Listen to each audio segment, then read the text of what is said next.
that's when he goes into a bank with a note, and then they argue about his grammar. And he's like, I'm gonna have to send this to my manager. That's a pretty funny bit. Yeah, he's like, I'm gonna have to send this to my manager. It says, I have a gub. A gub? No, he goes, I have a gun. Oh. He's like, no, this says gub.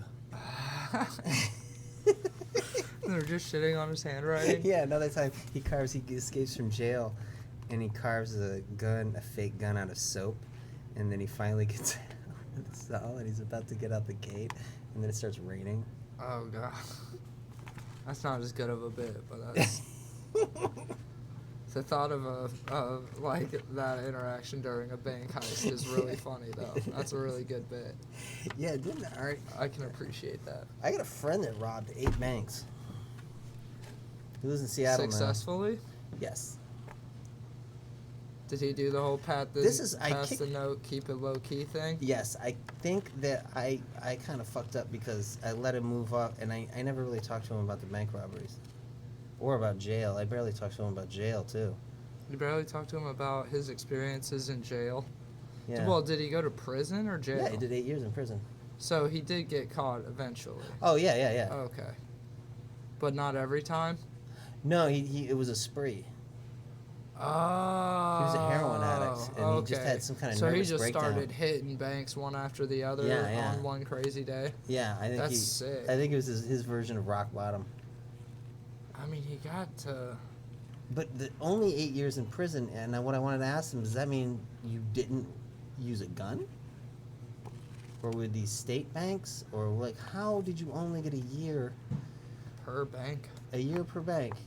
Yeah, that is weird, because they would have to, or should do it on separate charges for each. Was he white? He was white. I don't think he had any convictions. He was young. Oh, yeah, that's what it was. It had to been. Was he a clean-cut guy? Could definitely pass for an admirable citizen? Yeah, probably before the heroin. He was a weed dealer. I mean, there's that kid that fucking raped that girl and threw her behind a dumpster? Yeah, and got away with it because he's young and white. Like, literally, they were just like, I don't know if prison would be too good for him. He could get hurt. Like, yeah, he raped some chick. Like, there are people that have clearly testified. Or like, yeah, that's him. I saw it. Hey, that's America, baby. Yeah, 8 years. Started writing. I guess he went to Columbia when he got out. And moved to Seattle. Did you ever watch that? It was a little docuseries on Netflix called, I think it was called Evil Genius, and it was about this woman. Oh, I haven't watched it. Dude, it's so good with the guy. She got the guy to put on fake explosives and go try and rob a bank for her. I thought they were real explosives. Oh, maybe they were. Yeah, because they blew up. That's right. I forgot about that. Yeah, and then they made a comedy about it. Yeah, his fucking... Dude, that is a crazy documentary. I just think it's funny, that's for so such disturbing. A white trash woman, she really had some fucking... She was an intelligent sociopath, but, she was also just, ugh. But she was, butt ugly, too? Oh, yeah, she's not cute. And she, so they interview her, and she is a fucking cunt. I mean... Yeah, because she's not dating, so she has plenty of time to come up with evil schemes. And it's they're interviewing her from prison, so I guess she's not in a great mood. But, the whole time she's saying that she was innocent, and then you should watch it. If you end up making a new email and getting a new Netflix account after The Irishman, it's probably... No, it was a Netflix original, so it's probably still on there. Oh, yeah, no, I remember. I've been always putting it off and stuff. No. I just always thought it was funny that they made a movie about it, and they decided, let's turn this into a comedy. That is really funny. What was the movie called? I don't remember, but Jesse Eisenberg might be in it. I hate Jesse Eisenberg. It wasn't 30 minutes or less, was it? It might be. I don't know if anybody dies in that. It was about a kid. He does get basically blackmailed to. Yeah, but they put a bomb on him.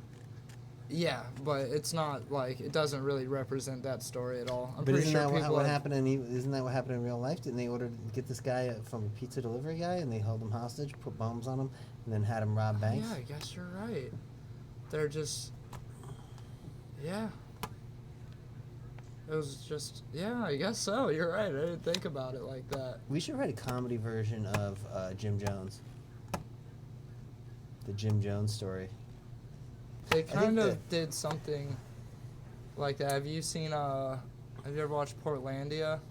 Oh yeah. Are you talking about Wild Country? The first episode Oh where no. they're at a restaurant. They're like, I have questions about the chicken. Oh yeah, I've And seen then that sketch. and then they go. That's one of the few sketches. And then I've they seen. end up joining like the cult, going to find the farm where the chickens are raised. Yeah. And it's like Jason Sudeikis runs it. It's really funny. Did they give all the chickens Kool-Aid?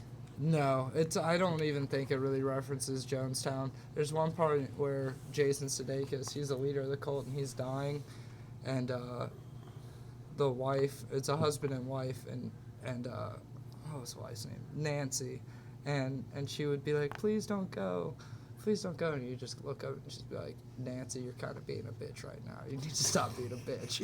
And you just be like, all right, guys. Wait a second. I'll see you on the other side. And they're like, please don't leave. It's like, Nancy, stop being a bitch. You're being a real bitch right now, Nancy. It's great. Why don't we go up to Bobbitt and get him to sign over the rights to turn his story into a comedy? I mean, if they did it with this 30 minutes or less movie, you could do anything into a comedy then. Now I'm trying to remember why they needed him to rob the bank in that movie. Because I've seen the movie multiple times. I don't really mind Jesse Eisenberg that much. Although I get it. Have you seen him playing Lex Luthor? No. That sounds really dumb. I've been watching a lot of that. There's a series on YouTube called Everything Wrong With, and I watched Batman and Super. I'm Batman and I'm wicked smart. Oh, Ben Affleck, dude. That Say what you want. He was a good Batman. that movie's really bad. That Is movie it? comes down to basically the same idea as Three's Company. You know how you ever watch Three's Company? Okay, do you understand so Mr. Furley will be like fixing the pipes, right? In the bathroom, and he'll overhear Chrissy talking about a splinter, and then just for some whatever reason assume they're talking about getting an abortion. And then the whole episode, for 30 minutes, it's them talking about separate things. That's literally what Superman versus Batman is. It's all a big misunderstanding. They're talking about entirely different things. They never once sit down and have a conversation with each other, because that would ruin the entire movie. I don't understand. And doesn't Batman win? Yeah, and how that's even a fucking fight is bizarre. Yeah, That doesn't make any sense. Superman have fucking laser vision? Like, Yes. Superman is impossible to beat. yeah, that's like when people said, just like, well, I guess that's the only way they could end it to make the movie worth it. Yeah. You know, because everyone's just like, This is stupid. of course Captain America won. Superman, that's Superman's problem. Superman is the most generic superhero of all time, because Superman, he's not from any small town. He's from Smallville. He doesn't move to any big city. He moves to Technically- Metropolis. Technically, he's from a small planet called Krypton. What are his special powers? Oh, all of them. Everything. Have you seen the Incredibles movies by chance? No. At the end of the first one, they like have a little baby, and so they're like, oh, it's a third kid in the family. Let's figure out what powers it is, and it's a great like, what's the word? Cliffhanger. You know, reason to go see the second one to see what Jack, that's the baby's name's powers are, and the baby has like 19 fucking powers, and they're all like really unique. Like he can like hop into other dimensions for a second and then just pop back in, and like, I mean, he had some pretty creative powers. I'll give him that, but like, it was fucking absurd. So, like, this was Forrest Gump before Forrest Gump. This movie came out in 1983, and the effects were more believable than Forrest Gump. It was the same premise, like he would be around famous people. By It literally the- ends with him at a Nazi rally. And So exactly the same. yeah, well, not exactly the same. He's not a fucking moron and a fascist. Whatever. I don't like the politics of Forrest Gump. But Yes. Something jumped up and bit him in the buttocks. Something jumped in the buttocks. And That was now- that was in the Everything Is Wrong too. And now I have AIDS. Oh, that was my thing at Marines. Is they asked me what my Gay Forrest Gump. That's oh, really gay funny. Forrest Gump. Life is like a box of chocolates. It doesn't taste as good as dick. Life is like a box of black cock. It tastes better than chocolates. Life is like a box of chocolate balls. I can put in my mouth. They're delicious and firm and full. of Life is sperm. like a grinder account. Bitch, I don't love you. I love you like a friend. Bitch, you need to get your life together. I love you, Lieutenant Dan. Romantically, I'm in love with you. My boyfriend Bubba And now is you dead. can't run, you legless gimp. I miss Bubba. Bubba's a love sponge. That's what he would call him. But Jenny, you need to get your shit together, girl. You have AIDS. And you got it from me, because I'm homosexual Forrest Gump. You can do better than that, wife-beating hippie of yours. Mix Let's go mix it up with these Black Panthers. I want to go to their Black Panther party. Let's go hang with these black people. They will love me. I mean, they love goofy white guys. That's their favorite demographic of white people.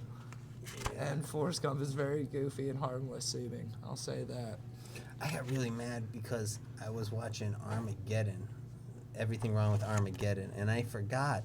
There's a scene at the beginning of Armageddon where first of all, Armageddon doesn't even mean the apocalypse. Armageddon means a final battle between good and evil.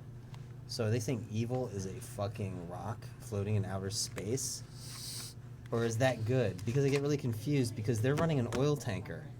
And there's a scene where they're playing golf and they're hitting golf balls at a Greenpeace boat.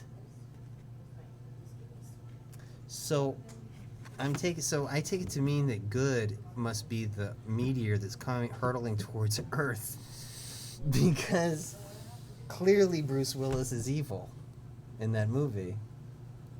And why is his fucking daughter on a tank full of men if he's like scared about her virginity? Like bringing your daughter onto a tanker full of men. That's something you would do if you want your daughter to lose like all of her cherries at once. Yeah, no, that's like a a butt really cherry, bad mouth idea. cherry, vagina cherry. That's a bad idea. Yeah. And you're stuck in there with them, close quarters. And Ben Affleck in the commentary points out the most obvious detail. And he said he asked Michael Bay on set. He asked him, wouldn't it be easier to train NASA astronauts to drill a hole in a meteor than to train oil drillers how to fly in outer space? That's so true. And then Michael Bay flipped out on him and went, "This happened in real life." Michael Bay said it happened in real life. Yes. Oh my god.